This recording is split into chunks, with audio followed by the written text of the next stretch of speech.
बिस्मिल्लाहिर्रहमानिर्रहीम। Dear students, अस्सलामु अलैकुम। मैं हूं अब्दुर्रहमान और हम लोग चैप्टर नंबर 2 की एग्जांपल्स जो है वो सॉल्व कर रहे थे। 3 एग्जांपल्स हमने सॉल्व कर ली थी। अब फोर्थ एग्जांपल जो है वो इसको हम सॉल्व करेंगे। इसमें वो कह रहा है कि a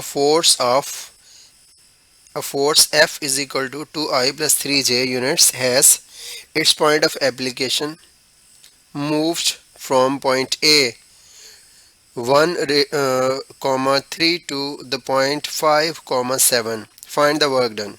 यानी एक फोर्स जो है वो बॉडी को ए पॉइंट से मूव करवा कर बी पॉइंट तक ले जाती है। ए पॉइंट के जो कोऑर्डिनेट्स हैं 1, 3 हैं और बी के 5, 7 हैं। अब ए पॉइंट का पोजीशन वेक्टर हमने कह लिया वो आर ए है और ये बी पॉइंट का जो पोजीशन वेक्टर है वो आर बी है। फोर्स ने बॉडी को इस ए पॉइंट से मूव करवा के बी पॉइंट तक लेके गई है फोर्स। अब वर्क कैलकुलेट करना है। इसमें हमें वर्क बराबर होता है एफ डॉट टी के। तो हम यहाँ पर हमें एफ की वैल्यू तो गिवन है हमारे लिए क्वेश्चन के अंदर और डी हमें फाइंड करना है। डी फाइंड करने के लिए यहाँ पर हेड टू टेल रूल लगाया। आर बी रिजल्टेंट है आर ए और डी का, तो हमने लिख दिया R B is equal to R A plus D. ये आर ए इधर पॉजिटिव का है, उधर ले जाकर ये नेगेटिव का हो गया और इधर आ जाएगा डी। अब आर बी की वैल्यू ये लिखी हुई है 5i प्लस 7j, वो यहाँ पर पुट कर देंगे इस जगह पर। और आर ए जो है उसकी वैल्यू भी ऊपर दी हुई है वो है i प्लस 3j, वो भी हमने यहाँ पर लिख दी। यहाँ पे आर बी की वैल्यू और माइनस करके ये आर ए की वैल्यू लिख दी। नेगेटिव को अंदर मल्टीप्लाई किया तो ये हमारे पास 5i प्लस 7j वैसे का वैसे ही आ गया। इधर नेगेटिव को मल्टीप्लाई करने के बाद नेगेटिव i माइनस आई और माइनस 3j बन गया। अब प्लस के 5i में से माइनस का i यूनिट वेक्टर चला गया तो ये इधर 4i रह जाएगा। प्लस के 7j में से माइनस का 3j निकल गया तो ये प्लस का 4j रह जाएगा। तो डिस्प्लेसमेंट हमारे पास आ गया 4i प्लस 4j। अब वर्क जो है उसका फॉर्मूला क्या है, W is equal to F dot D. अब f की वैल्यू ऊपर क्वेश्चन में दी हुई है 2i प्लस 3j है और d की वैल्यू है 4i प्लस 4j। अब डॉट प्रोडक्ट में i यूनिट वेक्टर वाले i यूनिट वेक्टर से मल्टीप्लाई होते हैं और j वाले j से मल्टीप्लाई होते हैं। वजह क्योंकि डॉट प्रोडक्ट की करेक्टरिस्टिक्स में हमने पढ़ा था कि i वाले i से और j वाले j से मल्टीप्लाई किए जाते हैं क्योंकि बकिया सारे ज़ीरो हो जाते हैं। अगर आप इस 2i को इस 4j से मल्टीप्लाई करेंगे तो आंसर ज़ीरो आएगा। 4 टू द 8 आ जाएगा, i डॉट j ज़ीरो होता है तो इसलिए हम मल्टीप्लाई नहीं करते, i वाले i से और j वाले j से मल्टीप्लाई करते हैं। अब 2 4 द 8 और इधर i यूनिट वेक्टर से मल्टीप्लाई होगा तो हमारे पास यहाँ पर आ गया i डॉट i। इसी तरह इधर 3 4 द 12 और j डॉट j, इसके साथ j था और इधर भी क्या है j है तो j डॉट j आ गया। i डॉट i 1 होता है, j डॉट j भी 1 होता है, ये हमने कैरेक्टरिस्टिक्स में पढ़ा था डॉट प्रोडक्ट में। 8 1 द 8 और 12 1 द 12, 8 और 12 हमारे पास 20 यूनिट्स, तो ये हमारा इसका आंसर है। वर्क जो है वो 20 यूनिट्स होगा। इसके बाद फिफ्थ एग्जाम्पल है, वो कह रहा है find the projection of vector A which is equal to 2i minus 8j plus k unit vector in the direction of vector b which is equal to 3i minus 4j minus 12k। Students, जब भी एक vector से दूसरे vector पे projection draw करनी होती है, projection का मतलब होता है साया, तो हम जिस वेक्टर की प्रोजेक्शन लेनी होती है उसके हेड से दूसरे वेक्टर पे नॉर्मल ड्रॉ करते हैं। तो अब ए वेक्टर का जो साया बी पे पड़ रहा है वो ए कॉस थीटा के बराबर है। ये ए कॉस थीटा के बराबर कैसे आया, ये डॉट प्रोडक्ट की मैंने यहाँ पर डायग्राम ड्रॉ किया, उसमें हमने बड़ा डिटेल से इसको डिस्कस किया था डॉट प्रोडक्ट के टॉपिक से, तो ये डायग्राम भी उसी टॉपिक की मैंने ली है यहाँ पे। अच्छा, अब इसमें तो ए की जो प्रोजेक्शन है वो ए कॉस थीटा के बराबर है। अगर बी की प्रोजेक्शन कहता ए के ऊपर फाइंड करें तो वो क्या थी, बी कॉस थीटा। हमें बी के हेड से यहाँ पर ऐसे नॉर्मल ड्रॉ करना होता और उसकी वैल्यू बी कॉस थीटा थी। ये हमने टॉपिक में पढ़ा था, डॉट प्रोडक्ट के टॉपिक में, स्केलर प्रोडक्ट में। खैर, हमने ए और बी वेक्टर लिखे। फिर उसके बाद हमने कहा A dot B A B cos theta के बराबर होता है। हमें ए कॉस थीटा फाइंड करना है। ये बी मल्टीप्लाई हो रहा है, इधर जाकर डिवाइड हो गया। अब ए कॉस थीटा इधर आ गया। अब इस इक्वेशन नंबर 1 की रिक्वायरमेंट्स क्या हैं, इसमें हमें पहले तो ए डॉट बी फाइंड करना है और फिर वेक्टर बी की मैग्नीट्यूड फाइंड करनी, और इस इक्वेशन 1 में पुट कर देंगे तो हमारे पास आंसर आ जाएगा। तो ए डॉट बी के लिए हमने पहले ए की वैल्यूज लिखी, डॉट लिख के फिर हमने बी की वैल्यूज लिख दी। तो डॉट प्रोडक्ट में जैसे मैंने आपको बताया कि आई वाले आई से, जे वाले जे से और के वाले के से मल्टीप्लाई करते हैं। तो 2 और यहाँ पर हमारे पास 3 है, 2 3 द 6 आई डॉट आई, इधर माइनस और ये दूसरी साइड पे जाकर इधर भी माइनस, माइनस माइनस से मल्टीप्लाई हुआ तो प्लस हो गया। इधर 8 और इधर 4, 8 4 द 32, जे डॉट इसके साथ यूनिट वेक्टर जे, इसके साथ भी जे, तो ये जे डॉट जे आ जाएगा। इधर प्लस और इधर माइनस, ये यहाँ पे, तो प्लस माइनस माइनस। 12 को यहाँ पर मल्टीप्लाई किया, इस के साथ कुछ नहीं है तो 1 है, 12 1 द 12 और के डॉट के आ जाएगा। यहाँ पे स्टूडेंट्स ये यहाँ पे 12 लिखना था, 12 नहीं लिखा गया, ये अगले स्टेप में लिखा गया, तो आप लोग जहन में रखेंगे। वाइटनर यूज़ किया है इसमें यहाँ पे बाद में लिखना भूल गया, तो यहाँ पे 12 आएगा, तो 12 के डॉट के। अच्छा, अब 12 क्यों आया मैं फिर रिपीट कर देता हूँ। इस 12 को हमने इससे मल्टीप्लाई किया, इसके यहाँ पर 1 है तो 12 इंटू 1 12 और के डॉट के आ जाएगा। अच्छा, अब यहाँ पर I dot I, J dot J, के डॉट के 1 के बराबर होते हैं, ये यहाँ पर मैंने हिंट दिया है। तो इन सारी ब्रैकेट्स वाली जगह पर हमने 1 लिख दिया, इधर भी 1, इधर भी 1, इधर भी 1। तो 6 1 द 6, 32 को 1 से मल्टीप्लाई करेंगे 32 और 12 को 1 से मल्टीप्लाई करेंगे तो 12 ही आ जाएगा। अब इनको प्लस करके और 12 को माइनस किया तो 26 आ गया। अब उसके बाद इक्वेशन नंबर 1 में यहाँ पर हमें b की मैग्नीट्यूड चाहिए, तो उसके लिए हमने क्या किया, ये वेक्टर b की मैग्नीट्यूड का फॉर्मूला लिखा। ये बराबर है स्क्वायर रूट के अंदर वेक्टर b का x कंपोनेंट का स्क्वायर प्लस y का स्क्वायर प्लस z का स्क्वायर। अब वेक्टर b का x कंपोनेंट कितना है, y कितना है, z कितना है, उसके लिए मैं थोड़ा सा आपको दोबारा ये ऊपर दिखा देता हूँ। ये देखें, ये वेक्टर b लिखा हुआ है, उस वेक्टर b के x कंपोनेंट की वैल्यू है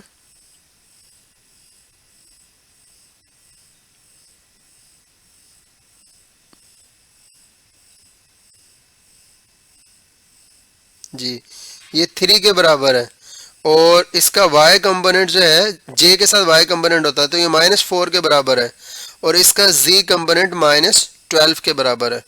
तो हमने यहाँ पर ये इस bx की जगह पर हमने इसकी वैल्यू 3 लिख दी, by की वैल्यू ऊपर जो मैंने दिखाई आपको -4 थी वो लिख दी, और bz की जगह पर इसकी वैल्यू 12 थी, वो -12 थी, वो हमने लिख दी।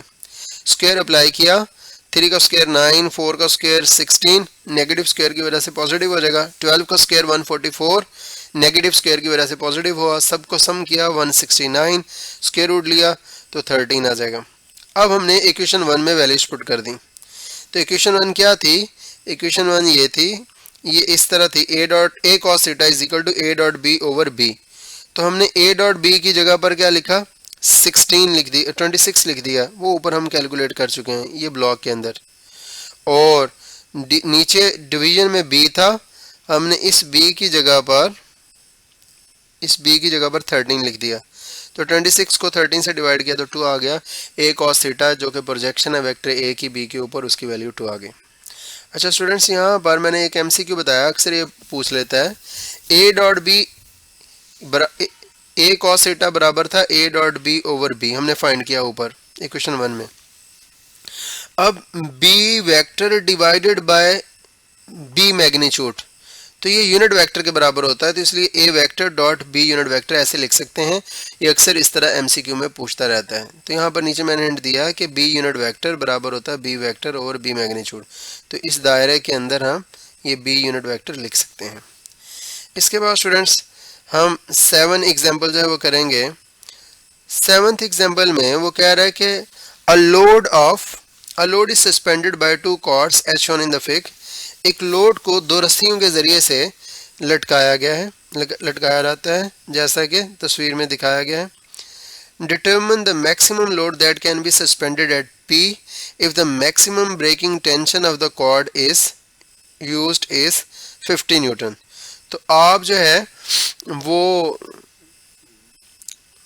ये बताएं कि अगर रस्सी की ज़्यादा से ज़्यादा टूटने वाली ब्रेकिंग टेंशन जो है वो 50 न्यूटन है, तो हम मैक्सिमम लोड कितना सस्पेंड कर सकते हैं। स्टूडेंट्स इस एग्जांपल को सॉल्व करते वक्त आप टेक्स्ट बुक को भी खोल लेंगे, उसकी बकिया डायग्राम्स भी साथ में देख लेंगे। ये मैंने रेजोल्यूशन वाली सिर्फ एक डायग्राम ड्रॉ की है। अब इस तरफ जो टेंशन की फोर्स लग रही है उसको हमने T2 कहा, और इस तरफ जो टेंशन की फोर्स है उसको हमने T1 कहा। अच्छा, अब ये एंगल हमारे पास 20 डिग्री है और ये एंगल हमारे पास 60 डिग्री है। ये अल्टरनेट एंगल के तहत है। टेक्स्ट बुक में अगर आप डायग्राम देखें तो यहाँ पर ये ऐसे, ये टेक्स्ट बुक में इस साइड पे एंगल दिया हुआ है, ये वाला एंगल पहली डायग्राम देखें अगर, और इधर इस साइड पे एंगल दिया हुआ है। तो अल्टरनेट एंगल्स के तहत जितना यहाँ पर एंगल होगा उतना ही यहाँ पर होगा, और इसी तरह ये भी अल्टरनेट एंगल्स के तहत हमने लिखा है। आप इसको ये, चले मैं एक ज़रा ज़्यादा डिटेल से बता देता हूँ। इसको ऊपर लेके जाएं, ये ऐसे ऐसे करें तो ये आपके पास एक रेक्टेंगल बन जाएगी। ये देखें, ये रेक्टेंगल बन जाएगी, ये पूरी एक रेक्टेंगल बन गई। ये डायगोनल है रेक्टेंगल का उसका। तो जितना एंगल यहाँ पर है 60 डिग्री उतना ही यहाँ पर होगा। तो टेक्स्ट बुक में इस साइड पे एंगल दिया हुआ है, अगर आप देखेंगे तो हमने उसको अल्टरनेट करके इधर भी ड्रॉ कर दिया। इसी तरह इस साइड पे ये एक रेक्टेंगल बन रही है। तो जितना एंगल यहाँ पर है उतना ही यहाँ पर है। टेक्स्ट बुक ने इधर एंगल दिया हुआ जहाँ पे मैं कर्सर चला रहा हूँ, टेक्स्ट बुक में आप पहली फिगर देखिएगा, तो हमने उसको अल्टरनेट करके कह दिया कि यहाँ पर भी उतना ही होगा। अच्छा, उसके बाद हमने कहा मैक्सिमम वेट W, यही हमने कैलकुलेट करना है। θ1 60 डिग्री और θ2 20 डिग्री है। मैक्सिमम ब्रेकिंग टेंशन जिस पे रस्सी टूट जाएगी वो 50 न्यूटन है। By applying first condition of equilibrium, first condition of equilibrium हमने अप्लाई की। Along x axis summation F x 0 के बराबर है, तमाम फोर्सेस का सम एक्स कंपोनेंट का सम 0 के बराबर। अब यहाँ पर स्टूडेंट्स हमने ये T2 एक टेंशन की फोर्स है, इसको रिजॉल्व किया तो ये इसका जो कंपोनेंट बना ये T2x, ये ऊपर जो है T2y। इसी तरह इसको रिजॉल्व किया तो इसका ये कंपोनेंट जो ऊपर की तरफ जा रहा है ये T1y, और इसको हमने कह दिया T1x। अब students rightward forces are taken as positive while leftward are taken as negative. तो ये T2x को हमने प्लस लिखा क्योंकि दाईं तरफ लग रही है, और ये वाला T1x बाईं तरफ लग रहा है उसको नेगेटिव लिखा। तो ये देखें, हम यहाँ पे हमने लिखा T2x minus T1x is equal to 0। 0 क्यों लिख दिया? क्योंकि जब बॉडी इक्विलिब्रियम में होती है तो जितनी राइटवर्ड फोर्स लग रही होती है लेफ्टवर्ड भी उतनी ही लग रही होती है। अगर उनका डिफरेंस ले लें तो वो 0 के बराबर आएगा, या उनको सम कर लें तो 0 के बराबर आएगा, क्योंकि एक पॉजिटिव लेंगे एक नेगेटिव, तो सम पे हमारे पास 0 आ गया। अच्छा, अब ax बराबर होता है a cos थीटा। अगर कोई वेक्टर b है तो bx b cos थीटा। तो T2x किसके बराबर होगा? कल भी इस तरह हमने पढ़ा था, तो ये बराबर होगा T2 cos थीटा 2। ये यहाँ पे लिख दिया, माइनस वैसे का वैसे T1x T1 cos थीटा 1 लिख दिया। अब थीटा 2 की वैल्यू 20 डिग्री है, ऊपर लिखी हुई है, और थीटा 1 की वैल्यू 60 डिग्री है, ये ऊपर डाटा में मैंने लिखी है, तो वो हमने लिख दी। फिर उसके बाद हमने ये वाला नेगेटिव का T1 cos 60 डिग्री इसको उठाकर इक्वालिटी की साइड पे ले आए, तो यहाँ पर आ गया T1 cos 60 degree. cos 60 degree multiply हो रहा था, इधर जाके डिवाइड हो गया। अब cos 20 degree divided by cos 60 degree करें तो आपके पास आ जाएगा 1.88। तो ये 1.88 किस चीज़ से मल्टीप्लाई हो रहा है, T2 से, और इधर बराबर है T1। इसको राइट साइड पे लिखने की बजाय हमने अगले स्टेप में लेफ्ट साइड पे लिख दिया, लिख सकते हैं। अब इसके बाद ये पॉइंट बहुत ही अहम है स्टूडेंट्स, ज़रा गौर से समझिएगा। वो कह रहा है कि T1 is equal to 1.88 T2, ये हमने सॉल्व किया। अच्छा, आप इसको थोड़ा सा राउंड ऑफ कर लें।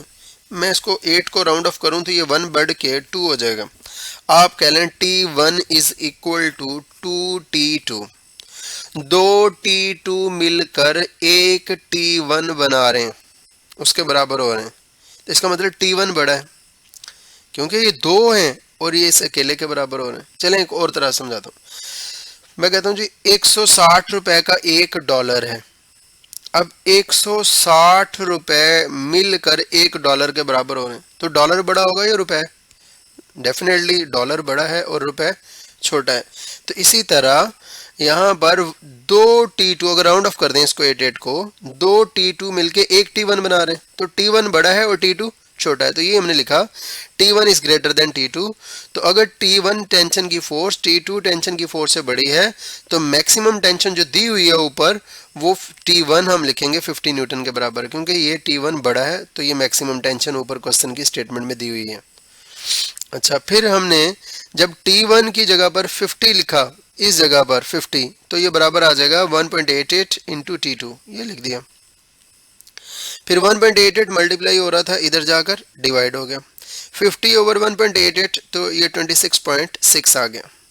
अब हमने कहा along y axis summation F Y is equal to 0। तमाम y एक्सिस पे लगने वाली फोर्सेस का सम क्या होता है, 0, या upward forces must be equal to downward forces. अब अपवर्ड फोर्सेस कौन सी लग रही हैं यहाँ पर, दोबारा डायग्राम को थोड़ा देख लेते हैं स्टूडेंट्स। यहाँ पे एक फोर्स लग रही है T1y और दूसरी लग रही है T2y। अब ये T1y और T2y ये दोनों अपवर्ड हैं, तो हमने इधर लिख दिया इनको T1y प्लस T2y, और इज इक्वल टू W किधर लग रहा है, W डाउनवर्ड एक्ट कर रहा है, तो हमने यहाँ पर W को दूसरी साइड पे लिख दिया। इधर भी लिख सकते थे। अच्छा, एक बात और याद रखिएगा, अपवर्ड फोर्सेस को पॉजिटिव लिखा जाता है और डाउनवर्ड को नेगेटिव लिखा जाता है, लेकिन तब लिखा जाता है जब सबको इक्वालिटी के, इस इक्वालिटी के एक साइड पे लिखा जाए। और अगर आप अपवर्ड को एक साइड पे लिख रहे हैं और डाउनवर्ड को दूसरी साइड पे लिख रहे हैं तो दोनों को फिर पॉजिटिव लिखा जाएगा। ये बड़ा अहम पॉइंट है। तो हमने लिखा T1 और T2y जो हैं ये अपवर्ड लग रहे हैं, इनको सम करके लिख दिया, और इधर W हमें फाइंड करना है वेट। AY बराबर होता है A साइन थीटा के, BY B साइन थीटा, तो T1y किसके बराबर होगा, T1 साइन थीटा 1, और T2y T2 साइन थीटा 2। ये हमने पहले पढ़ा हुआ। T1 की वैल्यू 50 साइन और थीटा 1 की वैल्यू 60, T2 की वैल्यू 26.6 और थीटा 2 की वैल्यू 20 डिग्री। अब ये सारा कैलकुलेटर में एक ही स्टेप में आप पुट करें ये सारी वैल्यूज़, तो ये सॉल्व, इक्वालिटी का बटन प्रेस करेंगे तो सॉल्व हो जाएगा, आपके पास 52 न्यूटन आ जाएगा। इसका मतलब ये है कि इस जगह पर हम जो वज़न सस्पेंड कर सकते हैं वो 52 न्यूटन है। अब बाद स्टूडेंट्स के जहन में आ जाएगा कि ब्रेकिंग टेंशन तो 50 न्यूटन है, तो 50 न्यूटन पे तो रस्सी टूट जाती है उससे ऊपर, तो ये 52 न्यूटन कैसे इसको सहार लेगी ये रस्सी। तो भाई यहाँ पर एक रस्सी नहीं है, 2 है, तो ये सारा वज़न सिर्फ एक रस्सी के ऊपर नहीं बढ़ रहा, ये कुछ इधर इसके ऊपर पड़ रहा है और कुछ इसके ऊपर पड़ रहा है, इसलिए ये बैलेंस हो जाएगा। तो उसके बाद है आखिरी एग्जांपल है, दरम्यान में कुछ एग्जांपल्स जो मैंने अभी नहीं समझाई वो पहले हम साथ साथ टॉपिक्स के साथ समझ चुके हैं, तो कोई एग्जांपल ऐसी नहीं है जो हमने डिस्कस ना की हो। तो ये लास्ट एग्जांपल है, वो कह रहा a boy weighing 300 newton is standing at the edge of a uniform diving board 4 metre in length. अच्छा, उसके बाद फिर कह रहा है द वेट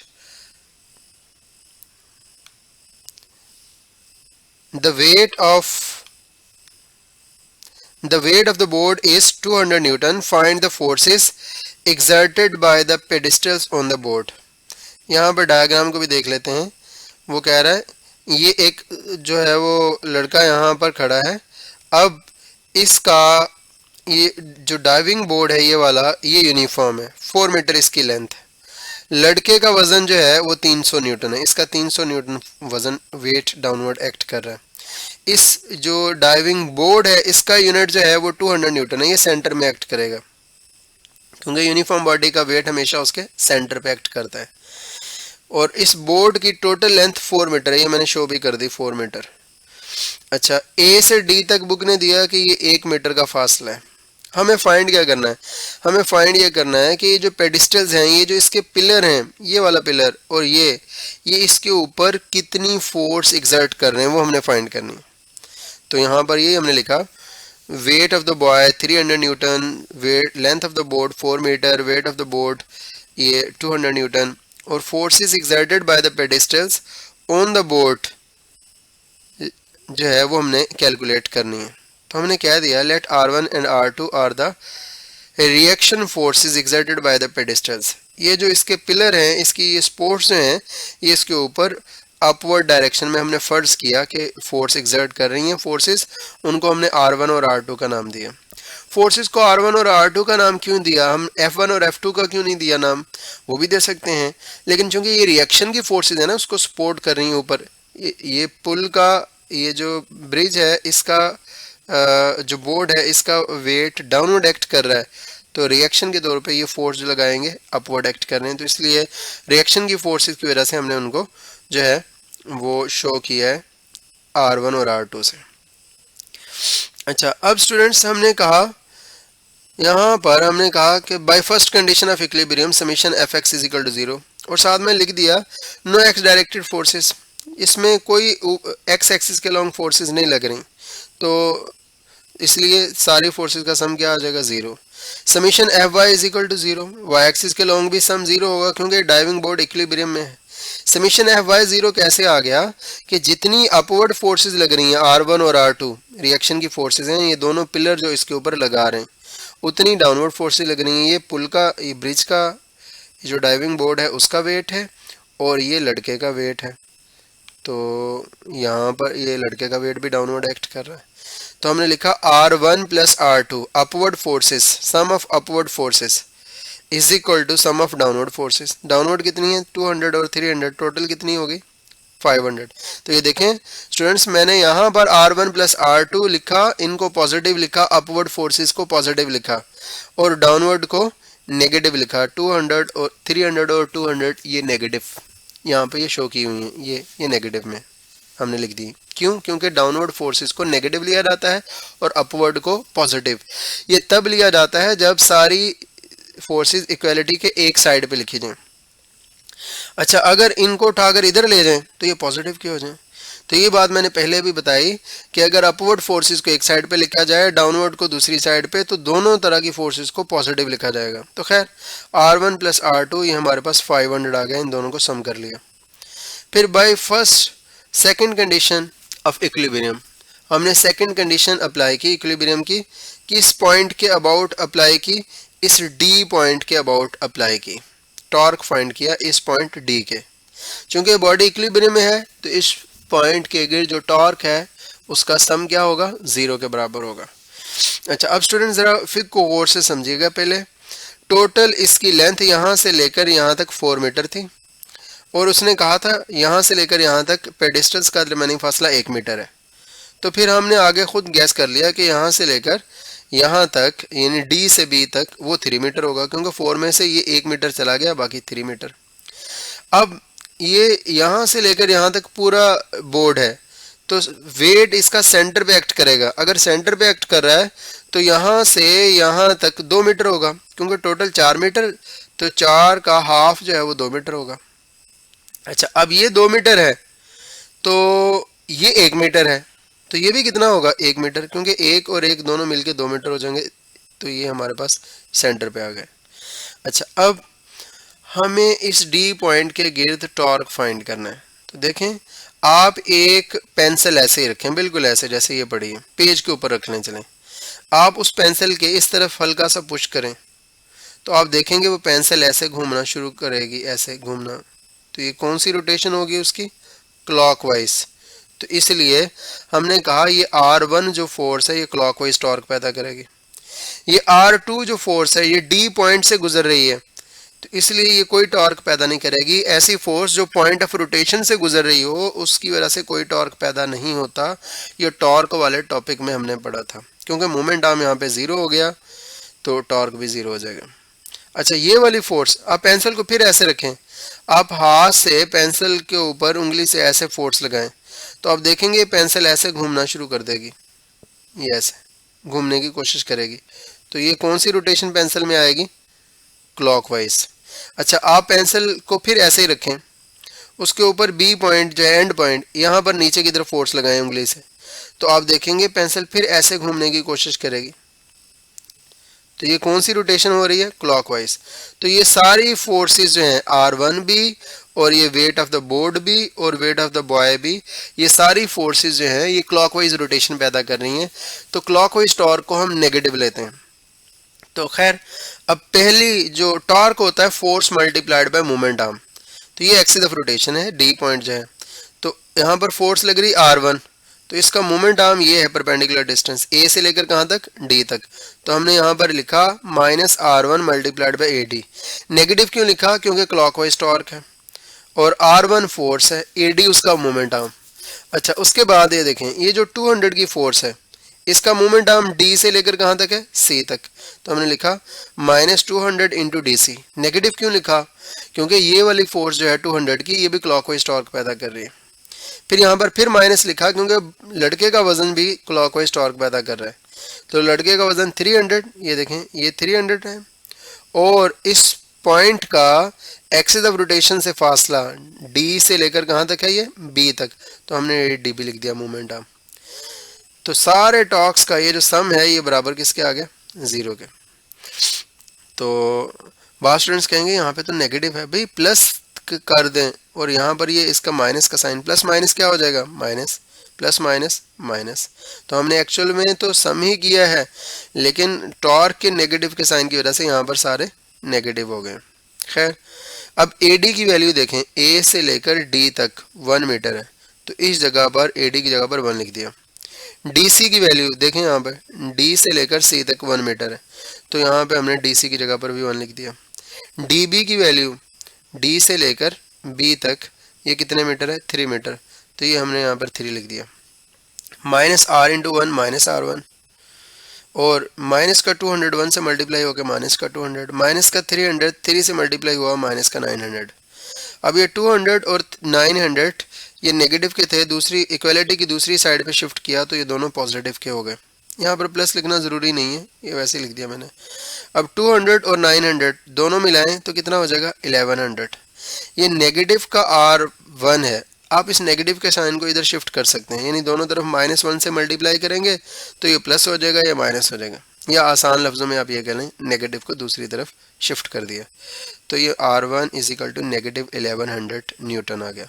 पॉइंट इधर है, जिस तरह कुरान पाक पढ़ते हैं अगर पॉइंट को वैसे मूव करवाएं तो पावर पॉजिटिव में बढ़ती है, और जिस तरह इंग्लिश पढ़ते हैं वैसे मूव करवाएं तो पावर नेगेटिव में बढ़ती है। तो यहाँ पर पॉइंट था, इसको इधर लेके आया 10⁻⁻1, ये 10⁻+2 और इधर 10⁻+3, तो ये आ गया -1.1 क्रॉस 10⁻³ न्यूटन। 10⁻³ की जगह पर किलो लिख सकते हैं, तो -1.1 किलो न्यूटन आ गया। फिर उसके बाद स्टूडेंट हमने ये वाली वैल्यू जो है R1 की वैल्यू हमने फाइंड की। देखें ये मैं यहाँ पर दिखाता हूँ, R1 की वैल्यू -1100 ही हमने फाइंड की। ये -1100 हम यहाँ पर लिख देंगे इस जगह पर, अगले स्टेप में इसको उठाकर इधर ले जाएंगे तो हमारे पास R2 की वैल्यू आएगी।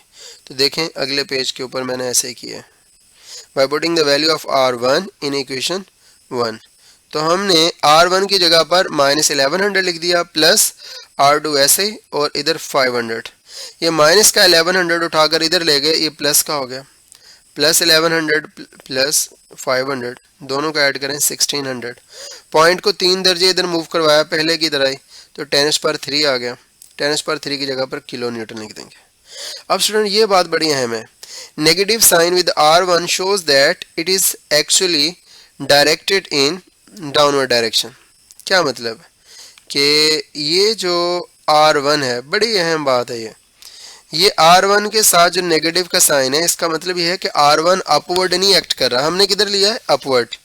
R1 डाउनवर्ड एक्ट कर रहा है। वो क्यों? स्टूडेंट ये ज़रा गौर से सुनिएगा कि जब ये लड़का इसके ऊपर जंप करेगा तो जंप करने से पहले तो ये था कि ये और ये फोर्सेस किधर लग रही थी, अपवर्ड। लेकिन जब लड़का जंप करेगा और ये वेट की फोर्स डाउनवर्ड लग रही है तो अब ये लड़के की फोर्स इस पुल को नीचे ले जाना चाहती है। तो अब ये ए पॉइंट पे जो पुल को इस पिलर के साथ, पेडिस्टल के साथ जोड़ने वाली फोर्स है वो किधर एक्ट करेगी, डाउनवर्ड, ताकि इसको बैलेंस कर सके। देखें अगर ये नीचे की तरफ लग रही है, ये ऊपर की तरफ लगेगी तो फिर तो ये क्या कर जाएगा, पुल घूम जाएगा ऐसे। तो ऐसा तो नहीं है, ये तो स्टेबल रहता है। तो इसलिए जब ये फोर्स डाउनवर्ड लग रही है तो यहाँ पर ये वाली साइड, अगर यहाँ पर ये चिपका ना होता तो जिस तरह सीसा आपने झूला देखा है, अगर इस साइड को नीचे करेंगे तो ये साइड ऊपर होती है। लेकिन अब यहाँ पर तो ये जुड़ा हुआ है, तो ये वाले पॉइंट पे पिलर इस ए पॉइंट के ऊपर फोर्स किधर लगा रहा है, डाउनवर्ड। तो इसलिए हम कह रहे हैं कि R1 के साथ नेगेटिव इसलिए आया क्योंकि हमने उसको अपवर्ड फर्ज किया था, जबकि वो एक्चुअल डायरेक्शन उसकी किस तरफ है, डाउनवर्ड है। तो आज के लिए इतना ही काफ़ी है, बाकी इंशाल्लाह कल पढ़ेंगे। अगर कोई आपको क्वेश्चन आपके जहन में हो तो आप पूछ सकते हैं। व्हाट्सएप नंबर है 0334731798। अल्लाह ताला आप सबको खुश रखे और कोशिश करें अपने वालिदैन की जो है वो उनको फुल रिस्पेक्ट दें और नमाज की पाबंदी करें। अल्लाह हाफ़िज़।